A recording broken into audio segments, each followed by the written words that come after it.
Welcome you all in this video. तो जो है आज से हम लोग जो है नई सीरीज शुरू करने वाले हैं। ग्राफ थ्योरी, सारे ग्राफ्स हम लोग इसमें देखेंगे। बिल्कुल बेसिक लेवल ग्राफ से स्टार्ट करके एडवांस फंक्शंस के ग्राफ तक बनाना जो है हम लोग सीखेंगे इस पूरी सीरीज में। ये जो है ग्राफ का फर्स्ट लेक्चर होगा और आगे के जो है लेक्चर्स आएंगे जिसमें हम लोग धीरे धीरे करके बेसिक बेसिक सीख के एडवांस जो ग्राफ जो एडवांस जो फंक्शंस होते हैं, जो कॉम्प्लिकेटेड फंक्शंस होते हैं, उनके जो है ग्राफ बनाना हम लोग सीखेंगे। तो वीडियो को शुरू करने से पहले आप जो है चैनल को सब्सक्राइब कर लीजिए ताकि बाकी के जो वीडियो लेक्चर्स हों, जो बाकी की जो सीरीज़ हो, वो आप तक जो है पहुंच जाए। तो इस सीरीज का मैंने नाम दिया है, एक बहुत ही फेमस बुक है ग्राफ पे, प्ले विद ग्राफ्स। तो उसी के नाम पे मैंने इस पूरी सीरीज को जो है नाम दिया है प्ले विद ग्राफ्स।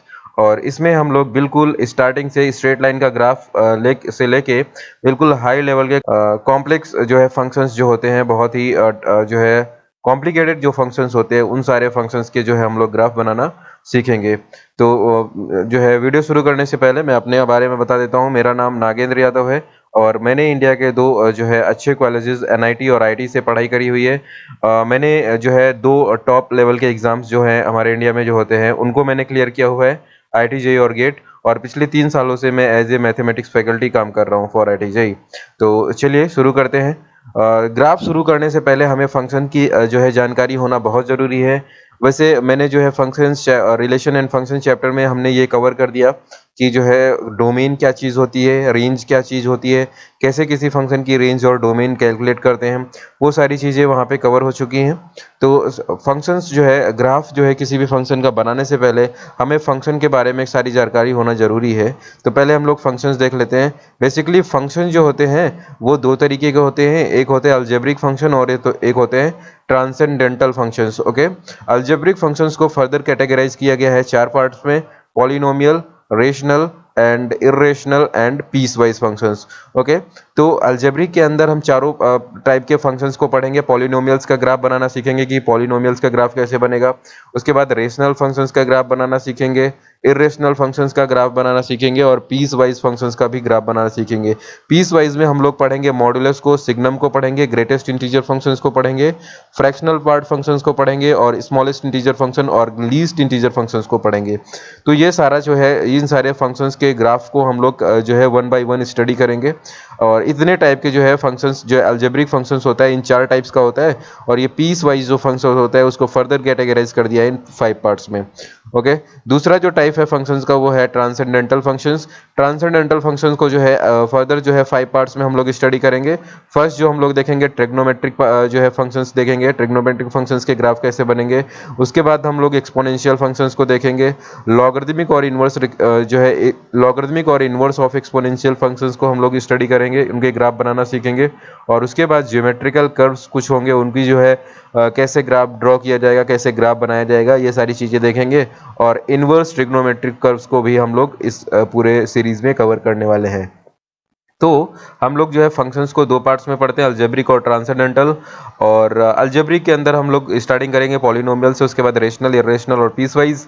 तो फर्स्ट आज के इस जो है वीडियो लेक्चर में हम लोग पॉलिनोमियल्स को देखेंगे कि पॉलिनोमियल्स का ग्राफ कैसे बनाया जाएगा, कैसे बनेंगे किसी भी पॉलिनोमियल का फंक्शंस का ग्राफ। ओके, तो चलिए जो फर्स्ट जो है अलजेब्रिक फंक्शंस है वो मैंने पॉलिनोमियल लिया है। और पॉलिनोमियल का ग्राफ बनाने से पहले हमें पॉलिनोमियल पता होना चाहिए कि पॉलिनोमियल होती क्या है। तो बेसिकली कोई भी function F X equal to a0 plus a1x plus a2x square plus dot dot dot plus an x to the power n, इस टाइप का कोई भी फंक्शन होता है उसको पॉलिनोमियल बोला जाएगा। अगर यहाँ पे जो पावर्स है ना, x की जो पावर्स है वो जो है नेचुरल नंबर्स होनी चाहिए, और जो ये कोफिशिएंट्स हैं a1 a2 an और a0, ये सारे रियल नंबर्स होने चाहिए। अगर किसी भी फंक्शन के इस टाइप से लिखी हुई है और वहाँ पे उसके कोफिशिएंट्स जो हैं वो रियल नंबर्स हैं और जो पावर्स हैं वो नेचुरल नंबर्स हैं, तो ऐसे फंक्शन को पॉलिनोमियल फंक्शन बोला जाएगा। तो फर्स्ट पॉलिनोमियल फंक्शंस हम जो है स्टडी करेंगे वो है आइडेंटिटी फंक्शंस। ओके, तो बेसिक पॉलिनोमियल जो है उसमें हम लोग आइडेंटिटी फंक्शंस को डिफाइन करेंगे। सबसे पहले आइडेंटिटी फंक्शंस का ग्राफ बनाना जानेंगे कैसे बनेगा। सो बेसिकली कोई भी ग्राफ बनाने से पहले हमें जो है दो एक्सिस बनाना होता है, एक एक्स एक्सिस और एक वाई एक्सिस। दो एक्सिस ड्रॉ करते हैं और वो एक्स एक्सिस पे हम लोग डोमेन्स को प्लॉट करते हैं, जो भी फंक्शन का डोमेन होता है, जो इंडिपेंडेंट वेरिएबल होता है, उन वैल्यूज़ को जो है देखते हैं कि उन वैल्यूज़ के लिए फंक्शन कैसे जो है क्या वाई की वैल्यूज़ देगा। और वाई एक्सिस में एफ एक्स और वाई की वैल्यू हम लोग प्लॉट करते हैं। ओके, तो अगर ये function F X equal to X लिखा हुआ है तो एफ एक्स को हम लोग वाई का नाम भी देते हैं, वाई के नाम से भी जानते हैं, तो एफ एक्स को हम लोग वाई लिख देंगे क्योंकि एफ एक्स की सारी वैल्यूज किस में आएंगी, वाई एक्सिस में। तो हमारा जो फंक्शन है वाई इक्वल टू एक्स, इसको हम जो है ग्राफ में प्लॉट करना चाह रहे हैं, तो सिर्फ से पहले जो है एक्स एक्सिस खींच लीजिए और वाई एक्सिस खींच लीजिए perpendicular. Okay, now y equal to X जो है हम लोग जो है 9th-10th में स्ट्रेट लाइन पढ़ना स्टार्ट कर देते हैं कि स्ट्रेट लाइन क्या होता है। ठीक है, और उसमें जैसे कितने तरीके से स्ट्रेट लाइन के इक्वेशंस को लिखा जा सकता है और कितने तरीके से स्ट्रेट लाइन को ड्रॉ किया जा सकता है। तो ये जो फंक्शन है y इक्वल टू एक्स, हमें पता है कि ये बिल्कुल बेसिक स्ट्रेट लाइन है, यानी कि straight line passing through origin. Okay, y equal to X and making 45 degree angle. तो ये y इक्वल टू एक्स मतलब एक स्ट्रेट लाइन बनने वाली है और वो स्ट्रेट लाइन ओरिजिन से पास होगी 45 एक्स एक्सिस से 45 डिग्री एंगल बनाते हुए। तो हमने क्या किया, ओरिजिन से एक लाइन ड्रॉ कर दिया 45 डिग्री एंगल पे। इस लाइन का ही इक्वेशन क्या हो जाएगा, y इक्वल टू एक्स। अच्छा, किसी भी स्ट्रेट लाइन को दो तरीके से ड्रॉ किया जा सकता है, एक पॉइंट पता हो और एक एंगल पता हो तब बनाया जा सकता है। यानी कि अगर पॉइंट पता है किस पॉइंट से पास होगी और एक्स एक्सिस या वाई एक्सिस से कितने एंगल पे बनाना है तो हम ड्रॉ कर ले जाएंगे, या फिर हमारे पास दो पॉइंट हो और हमें ये पता है कि जो स्ट्रेट लाइन होती है वो बिल्कुल सीधी लाइन होती है, अगर दो पॉइंट्स हमारे पास हैं तो उन दो पॉइंट्स को मिला देने से हमें स्ट्रेट लाइन मिल जाती है। ठीक है, तो दूसरा तरीका क्या है, पहला तरीका तो ये है अगर हमें एंगल पता है और जो है एक पॉइंट पता है तो हम लाइन ड्रॉ कर सकते हैं। और दूसरा तरीका है कि हमें अगर दो पॉइंट्स दिए हैं तो उन दो पॉइंट्स को हमें जो है प्लॉट कर लेना, उन दोनों पॉइंट्स को जो है कोऑर्डिनेट में देख लेना है उनके कोऑर्डिनेट्स कहाँ पे होंगे और उन दो पॉइंट से पास होने वाली एक लाइन खींच देनी है, वही लाइन क्या हो जाएगी, ग्राफ हो जाएगा स्ट्रेट लाइन का। ठीक है, तो इस आइडेंटिटी फंक्शन का graph y equal to X line जो होगी वो एक्स एक्सिस से 45 डिग्री एंगल बनाते हुए ओरिजिन से पास होने वाली लाइन होगी। ठीक है, इस तरीके से। अब यहाँ पे जो ये आइडेंटिटी फंक्शन है, इसका अगर हम डोमेन की बात करें तो बेसिकली डोमेन x की वो वैल्यूज होती हैं जिनके लिए फंक्शन डिफाइंड होता है। तो यहाँ पे F X equal to X, X की हर एक वैल्यू के लिए डिफाइंड है। आप कोई भी रियल नंबर ले लीजिए, उसके लिए एफ एक्स की कुछ ना कुछ मीनिंगफुल वैल्यू आएगी। तो इस केस में जो फंक्शन हमारा होगा वो माइनस इन्फाइनाइट से स्टार्ट होगा, यानी x में माइनस इन्फाइनाइट से स्टार्ट हो रहा होगा। यहाँ पे अगर हम वैल्यू देखेंगे फंक्शन की, कुछ ना कुछ वैल्यू होगी, यहाँ पे भी फंक्शन कुछ ना कुछ होगा, यहाँ पे भी फंक्शन कुछ ना कुछ होगा। यानी फंक्शन हमारा माइनस इन्फाइनाइट, x में माइनस इन्फाइनाइट से स्टार्ट होगा और प्लस x में जो है प्लस इन्फाइनाइट तक जाएगा, यानी कि ये पूरे x एक्सिस को पे जो है कवर करेगा। और x की सारी वैल्यूज यानी रियल नंबर्स क्या हो जाएंगी, इस फंक्शन की डोमेन हो जाएंगी। अच्छा, रेंज की बात करते हैं। रेंज बेसिकली होता है y में फंक्शन कहाँ से कहाँ तक है। तो y में फंक्शन देखिए, ये पूरा x की अगर हम इन्फाइनाइट लेंगे तो y क्या मिलेगा, इन्फाइनाइट। और अगर मैं x माइनस इन्फाइनाइट लूंगा तो यहाँ से एफ एक्स या y जो है हमारा माइनस इन्फाइनाइट मिलेगा। यानी ये जो फंक्शन है वो माइनस इन्फाइनाइट से स्टार्ट होके प्लस इन्फाइनाइट तक जाएगा। तो इस केस के लिए हमारा जो है वैल्यूज जो होंगी वो हमारी जो रेंज होगी वो माइनस इन्फाइनाइट से प्लस इन्फाइनाइट हो जाएगी। तो इस फंक्शन का रेंज हो जाएगा माइनस इन्फाइनाइट से प्लस इन्फाइनाइट। नेक्स्ट जो पॉलिनोमियल फंक्शन है हमारे पास वो है F X equal to x square. तो हम लोग जो है 11th में पढ़ते हैं F X equal to x square basically एक जो है पैराबोला को डिनोट करता है जिसकी ओपनिंग जो है अपवर्ड होती है। आप अगर 11th में जाएंगे तो कॉनिक सेक्शन चैप्टर में पैराबोला के बारे में बिल्कुल जो है पढ़ाया जाता है, बहुत अच्छे से बताया जाता है डिटेल्स में। तो F X equal to x square जो है ये एक पैराबोला को डिनोट कर रहा है। और पैराबोला जो होगा, अब यहाँ से देखिए, या फिर हमें नहीं पता है बेसिकली पैराबोला क्या होता है या कैसे बनेगा ग्राफ, तो सिंपल आप F X equal to x square को ऐसे समझ सकते हैं कि अगर मैं x की कुछ भी वैल्यू लूंगा, जो है अगर यहाँ पे x की जो है वैल्यू 2 ली जाए, x की वैल्यू 2 ली जाएगी तो fx की वैल्यू कितनी मिलेगी 4। और अगर मैं x को 3 लूं तो हमें fx की वैल्यू मिलेगी 9। यानी x में मैंने 1 का इंक्रीमेंट किया लेकिन y में कितने का इंक्रीमेंट हो गया, 4 से सीधे 9, 5 का इंक्रीमेंट हो गया। यानी कहने का मतलब ये है जो F X equal to x square graph है ये जो है x में थोड़ा x में जो है थोड़ा सा इंक्रीमेंट कर रहे हैं, लेकिन y में ज़्यादा जो है इंक्रीमेंट मिल रहा है, ठीक है। x जो है थोड़ा सा चेंज किया जा रहा है, y ज़्यादा जो है चेंज होगा। x की वैल्यू जब छोटी होंगी तो छोटा चेंज करने पे छोटा y में भी चेंज होगा, लेकिन जब x की बड़ी वैल्यूज होंगी और छोटा सा चेंज करोगे तो y में बहुत ज़्यादा चेंज मिलेगा। आप ये समझ सकते हो कि अगर मैं 100 का स्क्वायर और 101 का स्क्वायर करूँ तो उन दोनों के बीच का काफ़ी डिफरेंस होगा कंपेयर टू 2 एंड 3 के बीच का डिफरेंस, ठीक है। तो वैसे ही जब x ज़्यादा बड़ा हो जाएगा तो छोटा सा इंक्रीमेंट x में करोगे, लेकिन y में जो है बहुत बड़ा इंक्रीमेंट मिलेगा।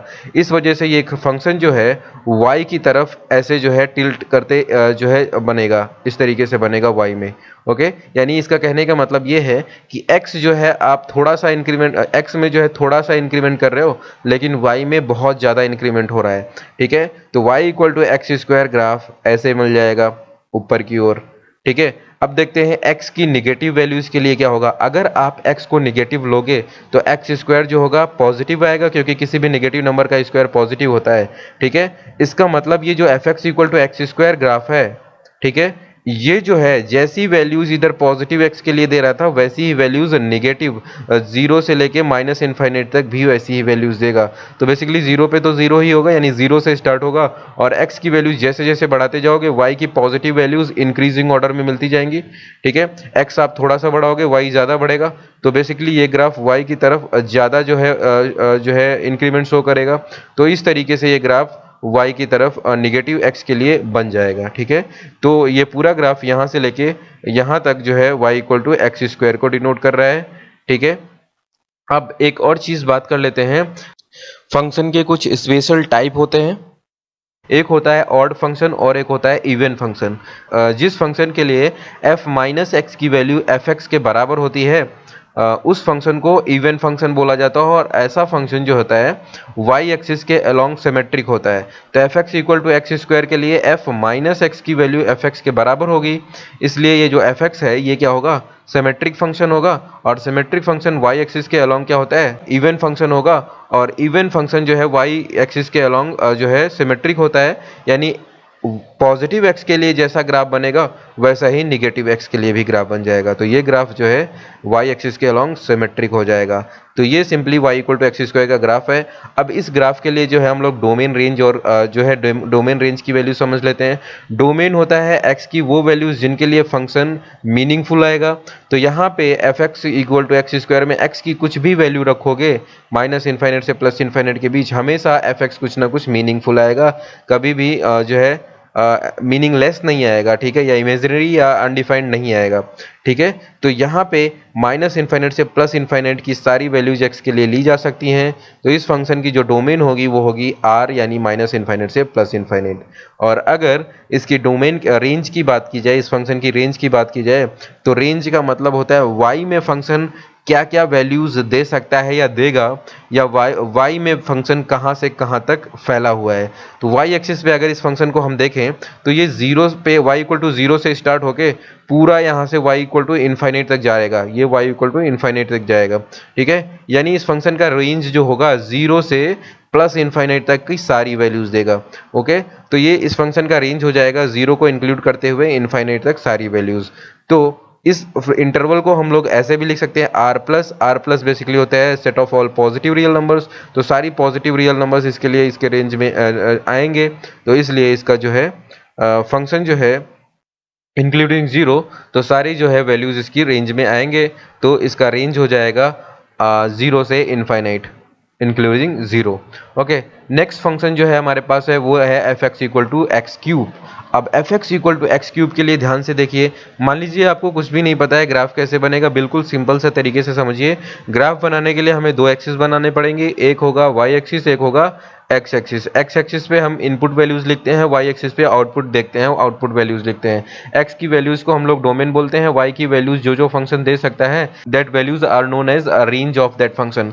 ओके, तो ये जो F X equal to X cube function है, यहाँ पे x की क्या क्या जो है वैल्यूज ली जा सकती हैं। अगर आप x की वैल्यू 0 लोगे तो एफ एक्स इक्वल टू कितना मिलेगा, 0 मिलेगा, यानी एफ एक्स को हम लोग y भी बोलते हैं, यानी y equal to X cube का ग्राफ ये है। और अगर x 0 है तो y भी 0 है। अब x जो है आप बढ़ाना शुरू करिए, x 2 लीजिए, 3 लीजिए, 4 लीजिए, 5 लीजिए, आप x में छोटा सा इंक्रीमेंट करेंगे, 2 से 3 जाएंगे, लेकिन y में कितना इंक्रीमेंट मिल जाएगा। मान लीजिए x इक्वल टू 2 लेना है, तो x इक्वल टू 2 पे y की वैल्यू आएगी 8 और x इक्वल टू 3 रख देंगे तो y की वैल्यू आ जाएगी 27। आप x में इंक्रीमेंट कर रहे हैं 1 का और y में इंक्रीमेंट मिल रहा है 27 माइनस जो है 27 माइनस 8 का। ठीक है, तो इसका मतलब ये जो फंक्शन होगा, x में इंक्रीमेंट थोड़ा सा करेंगे लेकिन y में इंक्रीमेंट एक्स स्क्वायर से भी ज्यादा होगा। जो इंक्रीमेंट यहाँ पे y equal to x square में मिल रहा है उससे भी ज्यादा इंक्रीमेंट शुरू करेगा, यानी ये जो है y equal to x square से भी ज्यादा जो है वर्टिकल ऊपर की ओर जाएगा। ठीक है, ऊपर की ओर जाएगा। ठीक है, तो इसको जो है अगर हम प्लॉट करना चाहें फॉर पॉजिटिव रियल वैल्यूज, तो ये जो है इस तरीके से बनेगा और ये ग्राफ y एक्सिस की तरफ ज़्यादा होगा as compare to y equal to x square. तो ये बात हो गई 0 से प्लस इन्फाइनाइट तक, x इक्वल टू 0 से प्लस इन्फाइनाइट के लिए ये ग्राफ ऐसा बनेगा। अब देखते हैं निगेटिव वैल्यूज के लिए कैसा बनेगा। तो निगेटिव वैल्यूज के लिए ग्राफ देखो, देखिए अगर x की वैल्यू निगेटिव में लोगे -1 तो -1 का क्यूब -1 ही होता है, -2 लोगे तो -2 का क्यूब हो जाएगा -8 एंड -3 लोगे तो -3 का क्यूब हो जाएगा -27। यानी ये जो ग्राफ होगा F X equal to X cube, ये निगेटिव वैल्यूज देगा अगर x निगेटिव होगा। तो जब x इक्वल टू 1 था तो उस टाइम पे एफ एक्स की वैल्यू थी -1 और जब x इक्वल टू -2 है तो उस टाइम पे एफ एक्स की वैल्यू है -8। और x में थोड़ा सा इंक्रीमेंट कर रहे हैं, थोड़ा सा चेंज कर रहे हैं, x में थोड़ा सा डिक्रीमेंट कर रहे हैं -1 से -2 और y में ज़्यादा ही जो है डिक्रीमेंट हो रहा है, माइनस जो है 1 से -8 हो जा रहा है। ठीक है, यानी कि ये ग्राफ निगेटिव वाई एक्सिस की तरफ ज़्यादा जो है बढ़ेगा, ज़्यादा तेज़ी से इन जो है तरफ ज़्यादा झुका हुआ होगा। ठीक है, तो इस ग्राफ को जो है x में इंक्रीमेंट कम, y में इंक्रीमेंट ज़्यादा, इसलिए ये ग्राफ इस तरीके से बना दिया जाएगा। और x निगेटिव लेने पे y निगेटिव आ रहा है इसलिए ये थर्ड क्वाड्रेंट पे बना है, x पॉजिटिव लेने पे y पॉजिटिव आ रहा है इसलिए फर्स्ट क्वाड्रेंट पे बना है। तो बेसिकली ये वाला graph y equal to X cube का है और ये graph y equal to x square का है। आई होप कि दोनों ही ग्राफ में से जो है डिफरेंस समझ में आया होगा, किसका ग्राफ ऊपर होगा। अगर मैं यहीं पे y equal to x square पे y equal to X cube का ग्राफ बनाऊं तो एक्स क्यूब का ग्राफ कुछ इस तरीके से आएगा, इसके y equal to x square से ऊपर होगा ये ग्राफ, यहाँ पे ऐसा कुछ बनेगा। ठीक है, ये होगा y equal to x square का ग्राफ और ये हो जाएगा y equal to X cube का ग्राफ, क्योंकि एक्स क्यूब की जो वैल्यू होगा सेम एक्स के लिए एक्स क्यूब ज़्यादा बड़ा आएगा, एक्स स्क्वायर थोड़ा छोटा आएगा। ठीक है, तो इस तरीके से एक्स क्यूब इधर रहेगा और एक्स स्क्वायर इधर रहेगा। और निगेटिव एक्स के लिए तो एक्स स्क्वायर ऐसे बना और निगेटिव जो है एक्स के लिए एक्स क्यूब का ग्राफ नीचे की तरफ ऐसे बन जाएगा। ठीक है, तो इन दोनों जो है ग्राफ में डिफरेंस हो गया F X equal to x square और F X equal to X cube में। नेक्स्ट क्लास में जो है हम लोग कुछ और ग्राफ देखेंगे पॉलिनोमियल से रिलेटेड। तो तब तक के लिए जो है अपना ख्याल रखें, मिलते हैं नेक्स्ट वीडियो में। Thank you.